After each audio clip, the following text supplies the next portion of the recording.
welcome back to another episode of Cranky Conrods, where today we are going to go and have a look at the 2007 Golf Jetta. And it's just, the Jetta is a Golf with a boot, so they're pretty much the same vehicles. The chap who owns it said he was driving down the road, he heard this almighty bang, and he said the car still, drove perfectly okay. And every time he hits a pothole now, he keeps hearing this really funky clatter bang every time he goes over a cat's eye, a pothole, a speed hump. And he just said, is there any chance we could have a look at it for him? So we went out, we've had a look at the vehicle. I'm kind of doing the intro after we've done the filming, so I already know what was wrong with it. And basically, the front offside front spring on the right side had snapped at the base plate, causing the spring to spiral down round the plate, and it was clanking between the two. So anyway, we're going to get you in there and get you having a look at what's going on and whatever. So I hope you enjoy the video. Right folks, so as you can see, there is actually quite a bit of danger to the spring on this one.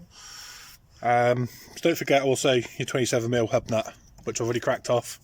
But generally, overall, we're going to try and take the tension off of this before we even touch anything, because this will spiral down to here, and if your hands are underneath it, it will crush, break, or lose fingers. So yeah, like I say, we're going to get the tension off of this and we'll get back to you. Right folks, so what I've done to release the tension so it makes it more safer for us to work on the vehicle is I've cut the spring. Obviously I don't recommend you cutting the spring because I don't want to be liable for anybody getting hurt, but I leave that decision up to you which way you want to do it. But my years of experience, I've cut the spring in a professional, safe manner where no one's going to get hurt. So I've already taken the 27mm hub nut out. It's an 18mm on the back of here, and there's another nut through the back there. And we'll get it all taken apart and show you a bit more along the way. But yeah, she's looking quite a lot safer now. I thought I'd bring you back in. This thing is absolutely kicking us. Everything we do is seized solid. Everything is being, shall I say, just a pain in the butt. So the path of least resistance, I mean the drop link was fighting us, so we just cut it for now, and we'll cut that off and sort that off in a bit. I've taken the inner wheel arch out, off camera, obviously. But yeah, I had to go and make up a press to use for that. And the press I used was actually a bearing press puller, so that just pushed up the drive shaft with a couple of light taps and stuff like that along the way. So what I've scrapped the idea of taking this out and dropping this down, because for some reason it doesn't want to come out of the collar, and I'm not going to sit here smashing the hell out of the top of here and trying to get it out. So we'll get this whole corner out, sit it on the bench, and hopefully we don't end up doing a complete shocker as well, because the top nut looks quite disgusting as well. But like I say, we've got a safe working space now where we're not going to get hurt. So time is with us on this one. So like I say, we're just going to keep moving along and just getting on with it and knocking this out. I mean, I've just been looking up here, it looks a bit damp, but it is kind of snowing where we are. So we'll wipe it, have a look and see what's in there when we get it out. Obviously if it's wet, then we're going to replace the shock absorber as well. But yeah, we're just going to knock off the thing and get on from there. So you had the 27mm, we'll go recap, 27mm in there. There's three, I think it's 17s, 16s, something like that. There you go, 3 16s underneath from the bore joint if you're going to do it this way. I decided to go for the path of least resistance and just get it done, because It's cold. Right, okay, so we've undone the track rod end. It's all loosely out now. We're going to come up the top and separate the 3/13 up the top here and then drop the unit. But like I say, just be careful folks when you do this, that you don't drop it down on top of the drive shaft gaiter and split it open.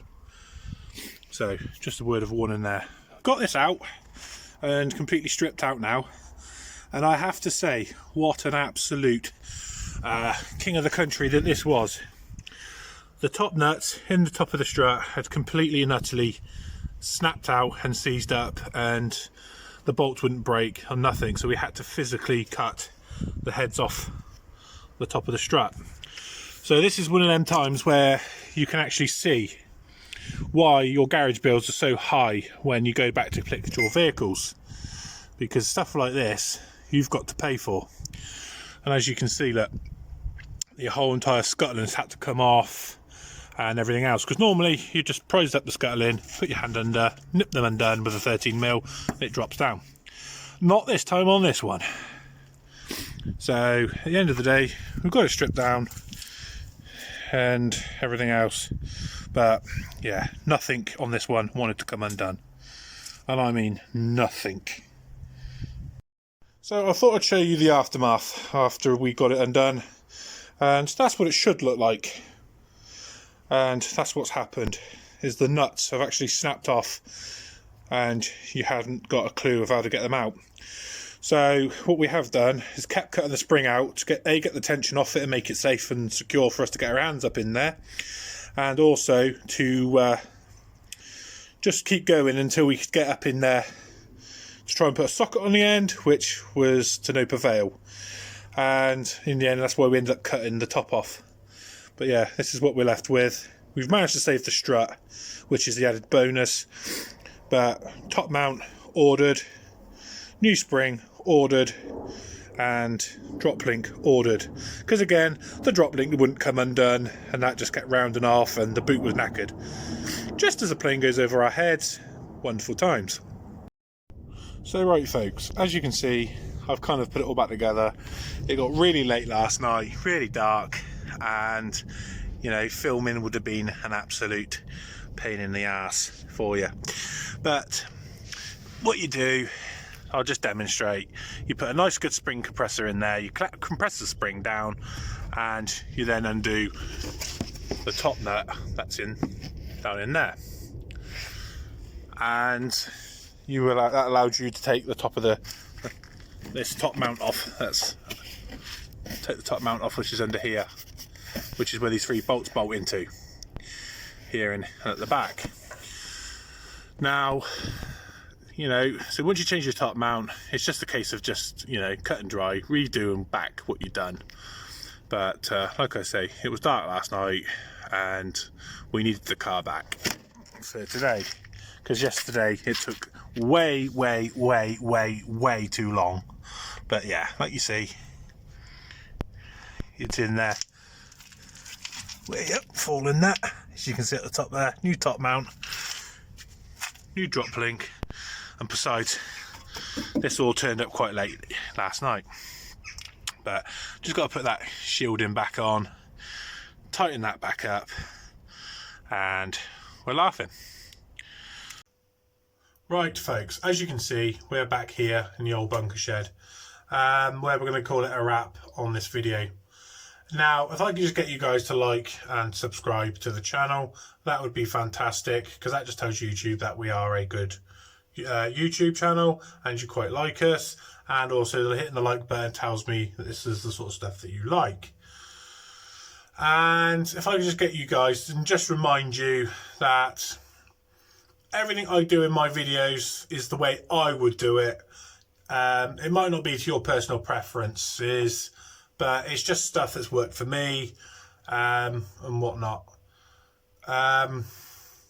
Because, like I say, I had a fun story. I'll let you into a little fun story, actually. I had an apprentice at a shop, and, you know, an apprentice, inexperienced, we get it. You know, we're there to teach them. and all the wonderful and kind and caring things, and show them the ropes. And wow, it wasn't, shall we call it, my fault. It wasn't his fault. You know, he just didn't recognise there was a problem with one of the perches on the spring. Basically what happened is the base of the spring had snapped, and it was sitting on the edge of the perch. So as the spring come round, it sat on the edge. And as he's put his hand behind to pull the ABS sensor through, he knocked the spring towards him, and the spring shot round. And in the act of it shooting round, he got a recoil right across his fingers, and it did put a slight laceration, bruising across his fingers, the 4 fingers. When I heard the twang and the tension release, me and another gentleman that was on the site, we both knew that that was a spring letting go.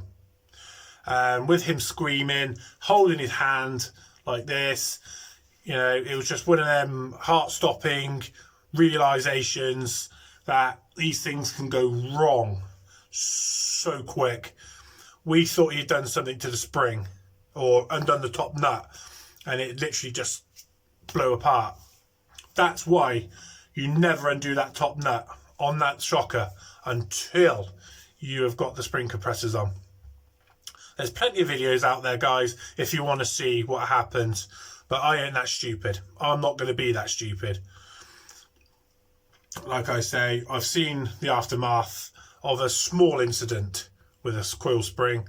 I don't ever want to see a real incident with a coil spring, or hear of one that you guys have done trying to copy what I don't think I've done.